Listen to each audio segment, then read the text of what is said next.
അറിവുകളെല്ലാം പകർന്നു കൊടുത്തതിന് ശേഷം ശിഷ്യന്മാരെ 3 പേരെയും അടുത്തു വിളിച്ച് ഗുരു പറഞ്ഞു, മക്കളെ, ഇനി എനിക്ക് നൽകാനുള്ളത് എൻ്റെ തലപ്പാവും എൻ്റെ ദണ്ഡും എൻ്റെ പാദരക്ഷയും മാത്രമാണ്. എൻ്റെ കാലശേഷം നിങ്ങൾ ഓരോരുത്തരായി അത് എടുത്തുകൊള്ളുക. ശിഷ്യന്മാർക്ക് ഗുരു വാഗ്ദാനം ചെയ്ത സമ്മാനം ഒത്തിരി ഇഷ്ടമായി. അവർ അതിനെ സ്വപ്നം കണ്ടു തുടങ്ങി. ഒരു ദിവസം ഗുരുവും ശിഷ്യന്മാരും കൂടി ഒരു യാത്ര പോകുമ്പോൾ ഒരു പാലം കടക്കവേ ഗുരുവിൻ്റെ കാൽ വഴുതി ഗുരു വെള്ളത്തിലേക്ക് വീണു. ഗുരു വെള്ളത്തിലേക്ക് വീണത് കണ്ട ശിഷ്യന്മാർ 3 പേരും വെള്ളത്തിലേക്ക് എടുത്തു ചാടി. ഓരോരുത്തരായി ഗുരുവിൻ്റെ അടുത്തേക്ക് നീന്തി. ആദ്യം നീന്തി ഗുരുവിൻ്റെ അടുത്തെത്തിയവൻ ഗുരുവിൻ്റെ തലപ്പാവെടുത്തു. രണ്ടാമതെത്തിയവൻ ഗുരുവിൻ്റെ ദണ്ഡെടുത്തു. മൂന്നാമതെത്തിയവൻ ഗുരുവിൻ്റെ പാദരക്ഷയും എടുത്തുകൊണ്ട് നീന്തിക്കരക്ക് കയറി.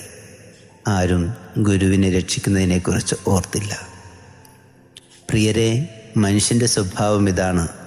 നമുക്കെന്ത് കിട്ടും, എന്ത് നേട്ടമുണ്ടാകും എന്നുള്ളത് മാത്രമാണ് ഓരോരുത്തരുടെയും ചിന്ത.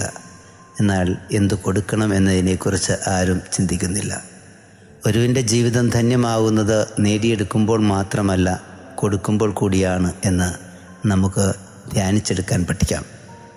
ഇന്ന് നമുക്ക് നമ്മുടെ ജീവിതത്തിൽ എടുക്കുവാൻ മാത്രമല്ല കൊടുക്കുവാനും ശ്രമിക്കാന്നേ.